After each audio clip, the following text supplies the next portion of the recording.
e eu quero começar pela proposta que acaba com os privilégios. É interessante porque, na verdade, né, PG, Rodrigo, o sistema se protege. É difícil você aprovar uma matéria como essa porque em Brasília é tudo muito perto, executivo, legislativo, judiciário, e de alguma forma todo mundo sabe que se tirar de um vai ter que tirar de outro.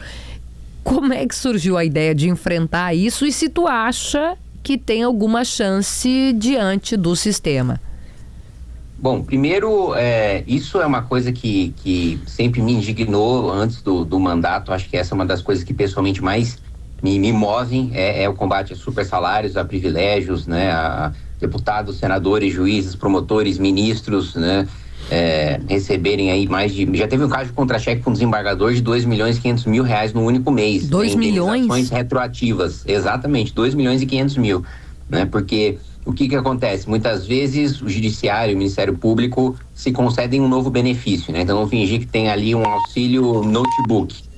E aí, eles consideram que aquele benefício eles têm que receber retroativamente desde a época que eles passaram no concurso até o momento que eles criaram o benefício.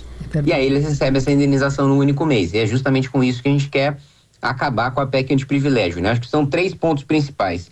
Primeiro ponto, que nenhuma indenização possa ultrapassar o teto de salário do funcionalismo público, que é de um ministro do Supremo, que são os subterfúgios que eles utilizam para aumentar o salário. Eles dizem, olha, não é salário, eu estou recebendo acima do teto porque é uma indenização. Então esse é o primeiro ponto. Segundo ponto é você acabar com as férias de 60 dias também, porque não tem nenhuma razão, né, de um juiz ou de um promotor ter férias de 60 dias se qualquer trabalhador formalizado tem 30 e a maior parte nem formalizado então nem 30 tem, né? E eu me lembro quando eu propus isso, que a presidente da Associação de Magistrados do Brasil disse que haveria um grande êxodo das carreiras judiciais se não tivesse férias de 60 dias. Eu falei, que interessante. Então você é juiz e promotor, você chega no teto salarial ali em 5, 6 anos e você só vai continuar exercendo a profissão se você tiver 60 dias de férias. Não, que vocacionado que você é, né? E o terceiro ponto é acabar com a aposentadoria como punição, né? Porque o sujeito vai lá, vende uma sentença ou solta o próprio filho. Teve um caso já de uma desembargadora que soltou o filho preso por tráfico. E a grande punição, né, é você receber o resto da vida sem trabalhar. Também quero ser punido assim. Não, agressão à mulher, né? Agressão à mulher, coisa gravíssima, e aí é beneficiado. A punição, perdão, aspas, a punição é se aposentar. Que isso, gente? Em que mundo isso é possível? É uma das coisas mais bizarras. E sobre a sua pergunta em relação ao sistema, eu acho que a única maneira, né, de forçar a classe política a acabar com esses privilégios que são próprios da classe política também, né? Então, o deputado já ingressa no mandato com um salário que o coloca no 1% mais rico da população. Aí não bastasse isso, ele tem um apartamento funcional, o auxílio moradia, aí a verba para gasolina, para carro, para segurança, para comida, enfim, teve jantares ali de dezenas de milhares de reais pagos com dinheiro público. E então, como fazer com que isso acabe, né? Tem um histórico já, antes existia 14º e 15º para deputado e para senador. E a maneira, né, como fizeram isso acabar é colocando pressão popular e constrangendo os deputados e senadores que recebiam. E eu acho que da mesma maneira eu trabalhei minha PEC de privilégio. Eu não consigo protocolar ela sozinho. Eu precisava de 171 assinaturas. E a maneira que eu utilizei foi basicamente, né, dar publicidade aos nomes que assinavam e que não assinavam e deixar a própria população dos seus estados pressionar os parlamentares. Por mais que eles defendam os próprios privilégios, eles têm um senso de sobrevivência eleitoral mais aguçado do que isso. Eles não vão ter privilégio nenhum se eles perderem a eleição porque ficaram impopulares a ponto de não votar uma medida importante dessas. Então, é essa maneira com que eu pretendo trabalhar. Da mesma maneira que eu consegui coletar as assinaturas, trabalhar para conseguir os votos, né? E, deputado, a primeira dúvida que me surge nesse tipo de assunto é o seguinte: bom, recentemente houve aqui no Rio Grande do Sul o caso da volta da licença-prêmio, né? Que é aquela folga de 3 meses depois de 5 anos de trabalho. Isso ressurgiu das mãos de promotores e defensores públicos aqui no estado. Na época eu escrevi uma coluna, inclusive, sobre isso.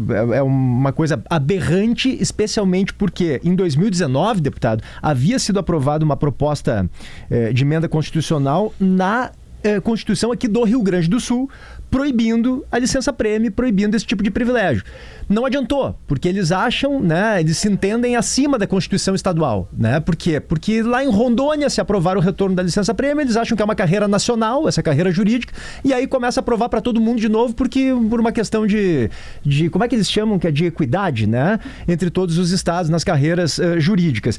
A minha dúvida é o seguinte, deputado, se isso é aprovado na Constituição, clara, federal, de fato, há uma certeza de que esses privilégios vão acabar? Porque qual é o meu receio? Daqui a pouco no Supremo, que é quem interpreta a Constituição, eles dizem, não, mas isso aí é inconstitucional, essa emenda à Constituição. Eu não quero ela, não pode. E volta tudo de novo.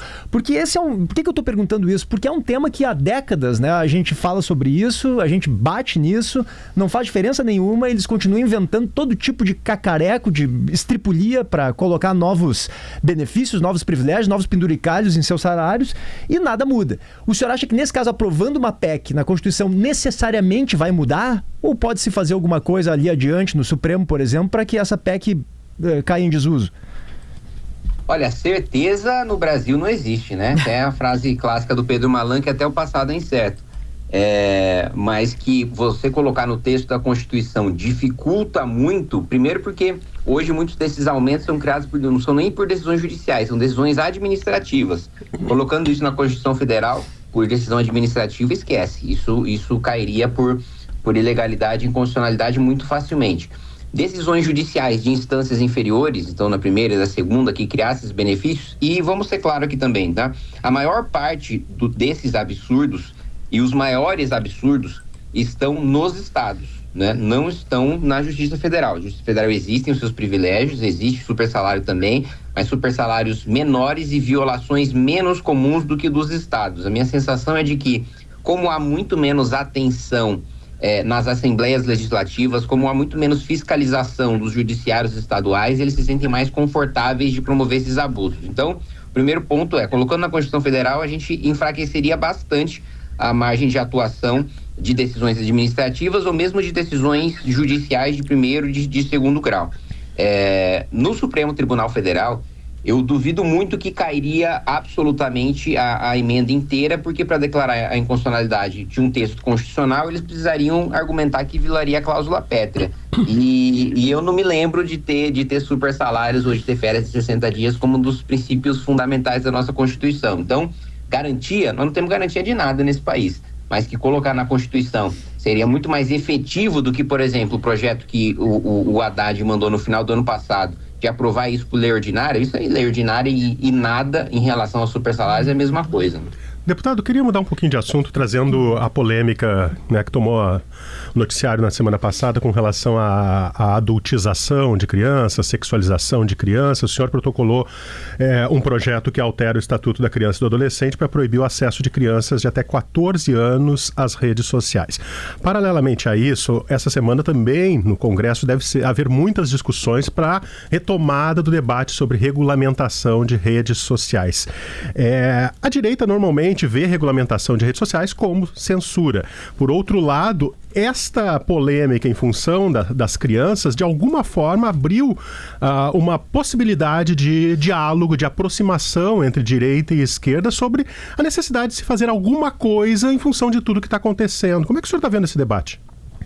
Eu acho que são dois debates diferentes, né? Uma coisa é regulamentação de rede social, outra coisa é proteção de criança e adolescente em rede social. O debate sobre o 2630, que é o PL que nós chamamos de PL da censura, esse não existe mais. Esse PL morreu dentro da Câmara dos Deputados. O PL que nós discutimos agora é o 2628, que trata especialmente de proteção de crianças e adolescentes, e que eu acredito que, primeiro, a intenção do texto é boa, mas eu inclusive já mandei ali algumas 30 páginas de sugestões para o relator de adequações para a gente garantir que se mantenha plenamente a liberdade de expressão. E uma premissa que é sempre importante colocar nesse debate é que as redes sociais já são regulamentadas, né? É um mito repetido várias vezes por ministros do Supremo e pelo governo de que não existe regulamentação, de que a internet é terra sem lei. O Marco Civil da Internet foi aprovado lá atrás e com uma preocupação muito grande em garantir a liberdade de expressão e garantiu, né, até o presente momento. Então, as redes são regulamentadas, tudo aquilo que é crime na vida real também é crime virtualmente. e eu acho que o que existe é uma omissão por parte do Ministério Público, por parte dos órgãos de fiscalização e controle,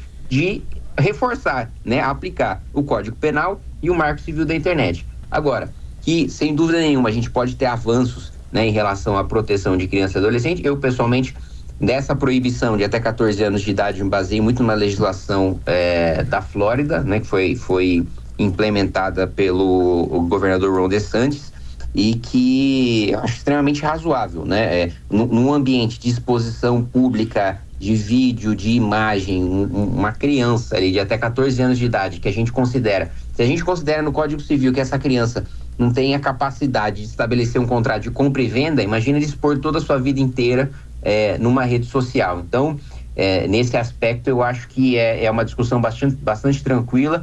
E sobre a remoção de conteúdo envolvendo sexualização, pedofilia, acho que isso é pauta antiga da direita, e o que nós poderíamos avançar na legislação em relação à rede social, né, é que hoje esse tipo de conteúdo poderia ser removido de maneira urgente e até na maior parte das vezes é removido preventivamente pelas próprias redes, mas por decisão judicial, por liminar. Eu acho que a gente poderia avançar num passo anterior à liminar, por notificação do Ministério Público ou por notificação do delegado de polícia, a rede social já poderia ter a obrigação de retirar. Nesse aspecto, eu acho muito tranquilo se envolver sexualização de jovem, de adolescente ou de pedofilia, a gente dá esse passo anterior no processo. Sobre isso, deputado, porque eu concordo muito com o senhor que não dá para misturar a discussão de cerceamento de liberdade de expressão, não dá para a gente concordar com retirar conta, não é nem retirar postagem, retirar conta de quem fala de ministro do Supremo com conteúdo explícito de exploração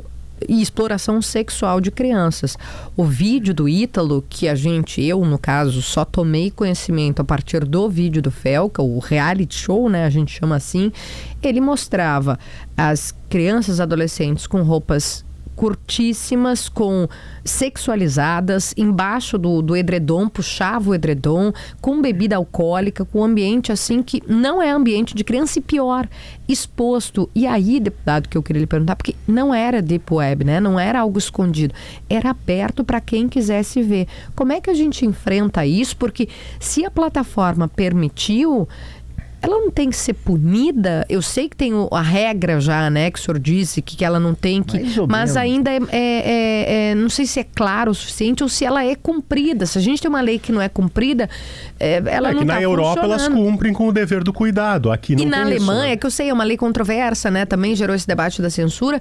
Se tem isso, primeiro, tem que tirar, tem que comunicar à autoridade de que tem gente fazendo isso e tem que entregar esses criminosos. Como é que a gente encontra esse caminho para responsabilização quando tem algo tão grave, né? Como exposição em rede aberta de criança embaixo do edredom? Eu acho que esse é o caso do caminho que eu coloquei aqui, né? Não esperar até a fase de ter uma decisão judicial, ainda que liminar, ainda que concedida de maneira urgente, mas a partir do trabalho, a partir da notificação do Ministério Público, nesse caso do Ítalo, já existia investigação em curso, né? Tanto que mandados de busca e de prisão já estão sendo cumpridos. Antes da denúncia do Felca, o Ministério Público estava trabalhando nisso. Agora, não houve, e aí eu acho que foi uma falha do Ministério Público, essa notificação, esse pedido para que fosse retirado das redes sociais, porque eu acredito o seguinte, e aí a mudança na legislação que eu acho que seria razoável. Hoje a rede é responsável se descumprir uma decisão, né? Se sai uma decisão liminar e ela descumpre essa decisão judicial, ela é responsável, né, pelo conteúdo que ela manteve no ar. O que eu defendo é o seguinte, nesse caso de sexualização, de pedofilia, de tráfico de pessoas, enfim, dos crimes mais graves, você responsabilizar a rede social a partir do descumprimento de uma notificação do Ministério Público e de uma autoridade policial. Nesse caso, acho que mas precisa da notificação, deputado? Não teria que ser um pouquinho antes? Tipo assim, publicou, tem que, assim, claro, estou dando a minha opinião aqui e discutindo com o senhor para a gente achar um caminho, mas não tem que ser, tem que ter notificação do Ministério Público, o cara está publicando. Se nós aqui da rádio publicamos um troço desse, é um absurdo, né? Não, eu acho, a própria rede faz controle preventivo quando recebe denúncias de usuários. Eu não acho que a necessidade, né, em termos de obrigação da rede social, né, dependa da notificação, porque isso viola a política da própria rede. A própria rede já não permite. Agora, ela precisa ter ciência. Nós precisamos ter algo formal que comprove que a rede tem ciência daquele conteúdo e não retirou. Sem esse instrumento, acho que aí a legislação se torna arbitrária. Uhum. Deputado, eu fico sempre nessa dúvida honesta mesmo sobre por que tem essa... Claro, a gente sabe os motivos dessa controvérsia, né, para regular ou não as redes sociais, enfim, as plataformas, as big techs, mas virou um debate polarizado como tudo no Brasil, né? A esquerda é a favor, a direita é contra. E aí o senhor até disse agora que já tem regulação, eu tenho a impressão que existem normas pontuais, né, que tangenciam as redes, o próprio Marco Civil da Internet, que o senhor falou, mas não me parece haver, assim, uma regulamentação específica e abrangente, né, que trate de deveres de transparência das plataformas, né? Então não tem regras claras sobre moderação de conteúdo, sobre transparência nos algoritmos, sobre a responsabilidade dessas big techs em casos de desinformação massiva.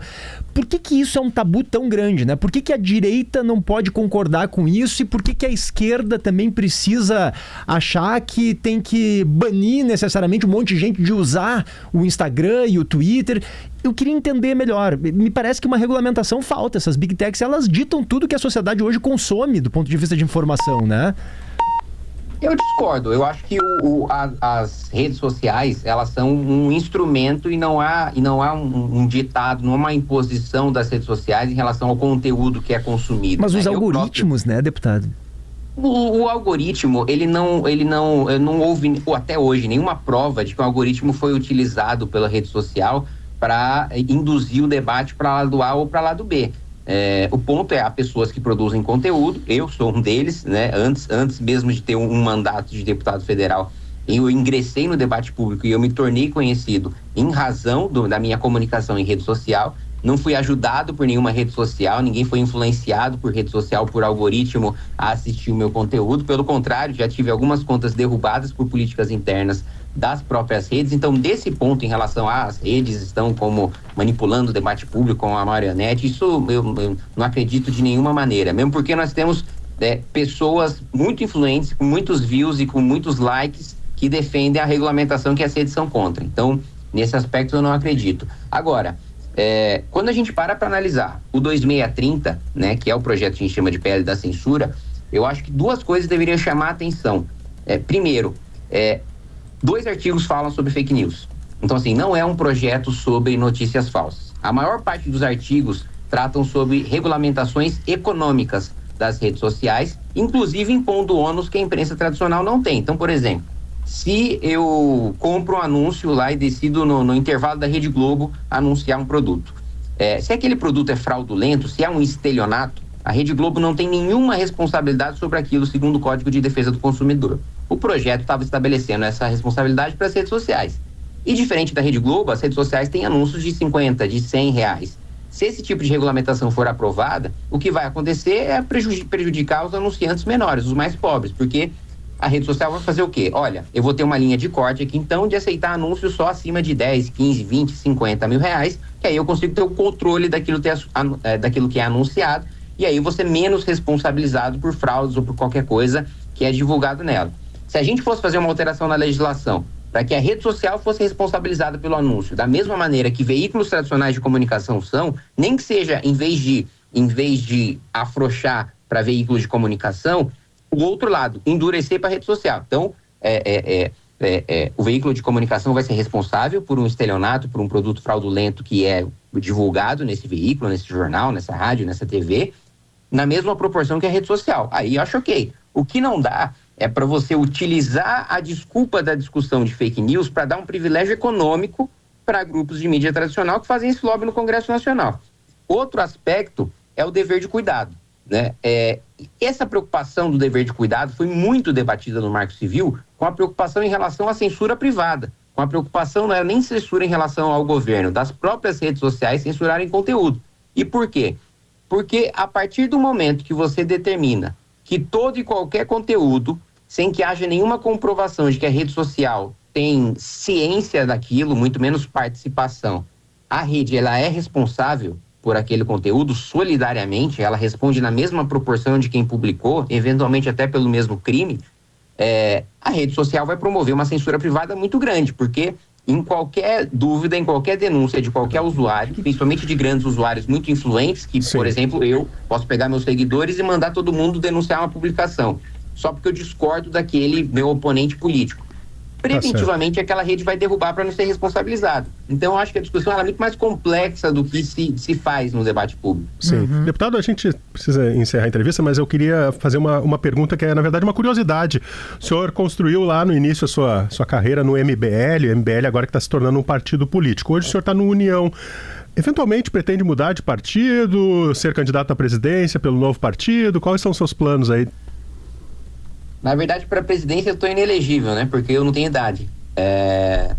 Mas com certeza, né, estarei no Partido Missão, né? Já estou de malas prontas, por assim dizer, para sair do União Brasil. A gente finalmente tem o nosso próprio partido, pode defender programaticamente as nossas ideias num projeto institucional e não tá num balaio de gato, que são os partidos do centrão que a gente tem, que, por exemplo, União hoje tem mais 14 de oposição, aí tem outros 30 que são do governo, aí tem ministro no governo. Então, assim, não tem programa, né? Não tem militância, não tem um caminho de país que quer seguir, que as pessoas se unem nesse partido por causa disso. E o nosso partido tem isso, e é justamente por isso que eu já estou pronto para partir para a missão, para o nosso partido. Teremos candidato à presidência da República, devemos fazer um anúncio no final do ano. Em alguns estados devemos ter candidato a governador também, inclusive no Rio Grande do Sul. Então, tudo isso está nos nossos planos. Pro Rio Grande do Sul é quem?